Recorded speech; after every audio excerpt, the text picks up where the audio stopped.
En gros, on budgétise autour de 1 000 € par année à 2.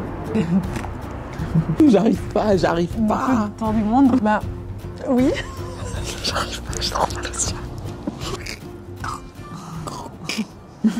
Hello, bienvenue dans cette nouvelle vidéo où on va répondre à toutes vos questions concernant notre gros projet qui est le tour du monde en van avec notre van Stan. C'est parti. C'est parti.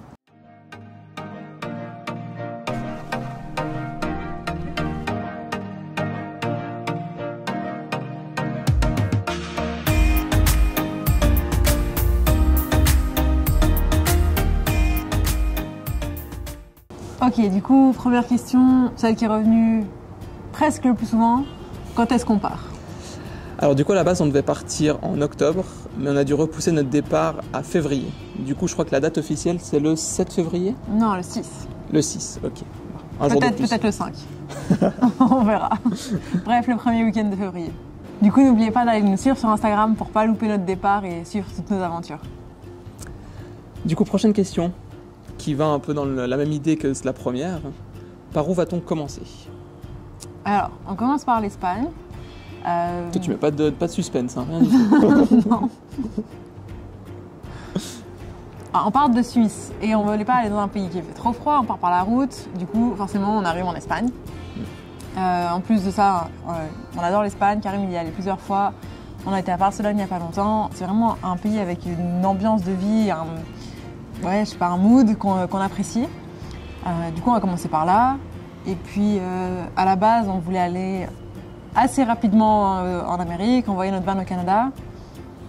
Mais la réalité nous a rattrapés. Malheureusement, on s'est rendu compte que ça coûtait super cher, surtout maintenant avec le Covid. Les prix pour les containers ou le shipping par bateau a pris l'ascenseur, ça s'est abusé. Du coup, on va plutôt rester un peu en Europe. L'idée, c'est de faire un énorme tour d'Europe. On vous mettra une petite carte de ce qu'on a prévu. C'est encore en réflexion, mais c'est un peu l'idée générale qu'on a. Et après, l'idée, ce sera de partir direction l'Asie. Ouais. Et puis pour la petite histoire, à la base c'était le plan qu'on avait. Et puis après avec le Covid, on s'était dit bon non, on va aller aux États-Unis, enfin au Canada, peut-être en Amérique.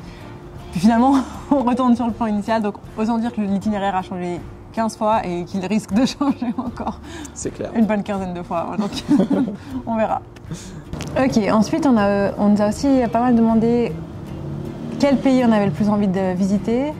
À savoir que du coup, puisque notre itinéraire a changé, forcément, on s'adapte dans nos envies. Ouais, on se réjouissait de plein de pays en Amérique, surtout en Amérique du Sud. Et puis au final, Ce sera pour plus tard. Ouais, c'est pas plus mal. Du coup, toi, c'est quel pays que tu te réjouis le plus de voir? Moi, je suis assez pressée pour la Norvège. C'était moi, ça. C'est nous deux. Et après, par la suite, je me réjouis beaucoup de passer en Turquie, en Iran, au Pakistan. Du coup, voilà. Ça, c'est pour moi. Et toi? Du coup, moi, c'était la Norvège, quoi. Surtout en été, vu qu'on on y est allé en hiver. Et je pense qu'en été, ça doit être incroyable. Et du coup, les pays des Balkans aussi, je sais pas pourquoi, ça m'attire beaucoup. Par exemple, le Monténégro, je pense que ça va être assez incroyable.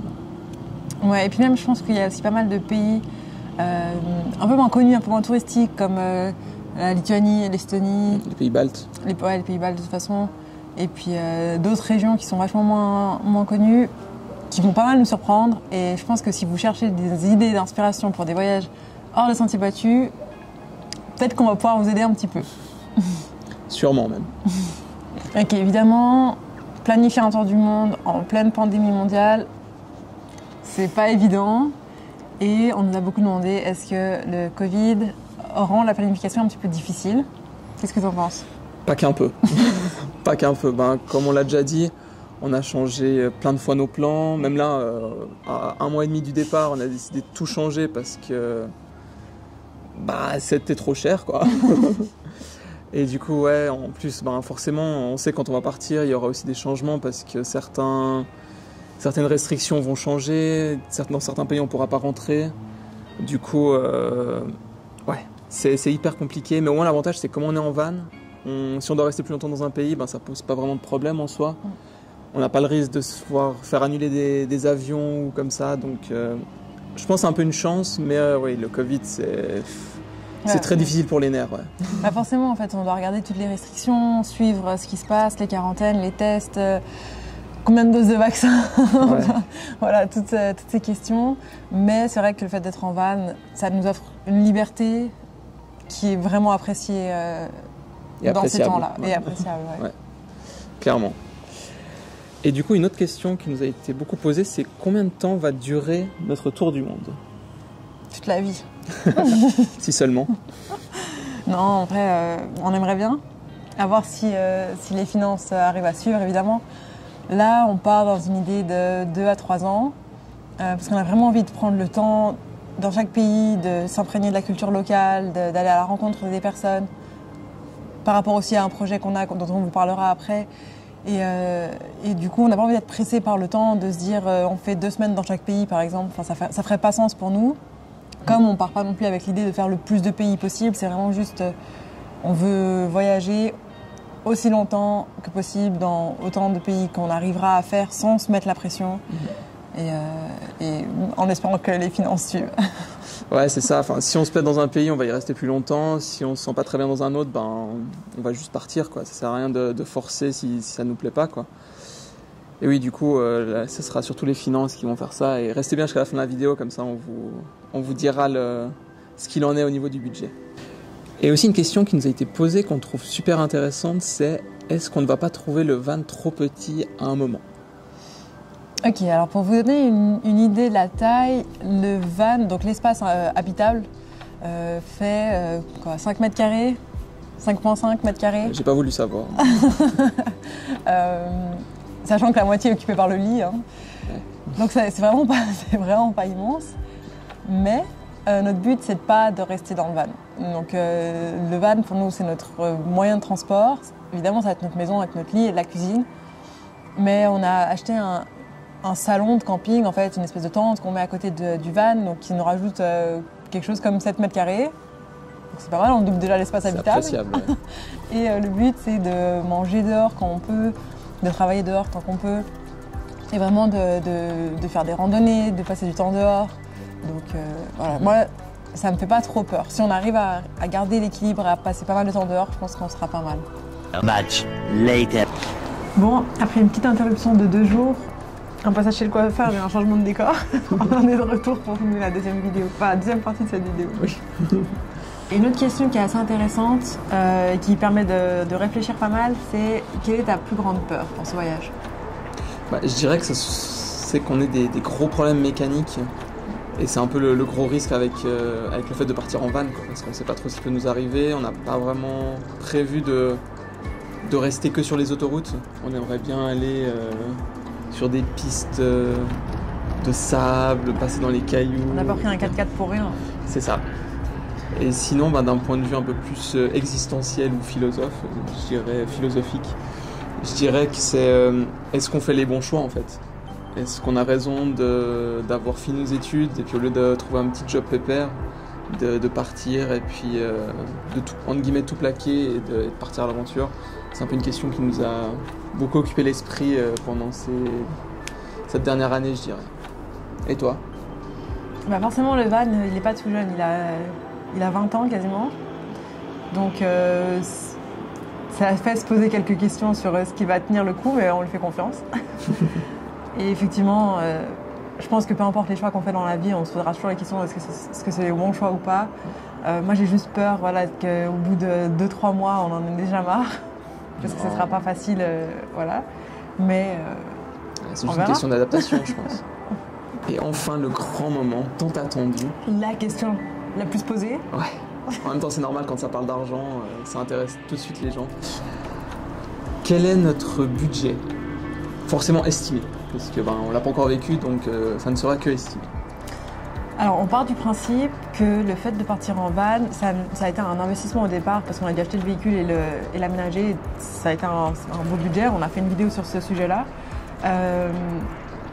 On part du principe que cet investissement va nous permettre d'économiser sur le long terme, parce qu'on n'aura pas l'hôtel à payer, on n'aura pas de voiture à louer sur place, on va éviter une grosse majorité des avions. Donc voilà, puis on pourra cuisiner à l'intérieur. C'est quand même pas mal d'économies finalement. On pense que c'est pas un mode de vie qui coûte super cher. Mais c'est vrai que le coût de la vie varie des régions.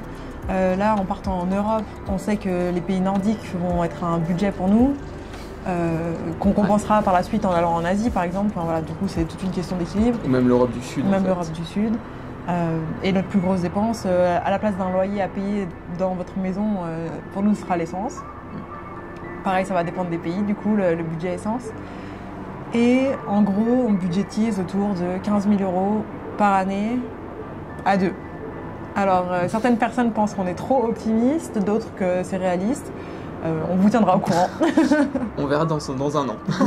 On verra dans un an où est-ce qu'on en est. Et puis, n'hésitez pas à nous dire dans les commentaires ce que vous en pensez. Est-ce que c'est trop, pas assez, correct? On est curieux, surtout si vous l'avez déjà fait, on est curieux. Ok, du coup, pour finir cette vidéo, si vous nous connaissez bien, et comme on l'a dit avant, on a toujours pas mal de projets en tête. Surtout toi. C'est vrai. Et du coup, on va vous parler d'un gros projet sur lequel on est en ce moment. Est-ce que tu peux nous expliquer, Karim? Ouais, bien sûr. En fait, c'est un projet qui s'appelle ZEM, The Heroes on Everyday Missions. En fait, l'idée, c'est de continuer à faire des reportages de voyage, sauf que juste simplement montrer des beaux paysages ou ce qu'on mange, ou ce qu'on voit avec les activités qu'on fait. L'idée, c'est aussi d'aller à la rencontre des gens, des locaux, essayer de mieux comprendre ce qu'eux vivent réellement, et aussi de suivre des associations qui agissent en faveur des problèmes que vivent les locaux, en fait. On vous en dit pas plus. Là, on est actuellement au Liban, on a commencé les premiers reportages, on en a 2 demain qui vont être très intéressants. On garde le suspense, mais on pense que ça va beaucoup vous intéresser et on fera une vidéo explicative qui sortira très très bientôt. Je pense qu'on a tout dit. Si vous avez d'autres questions, n'hésitez pas à nous les dire en commentaire.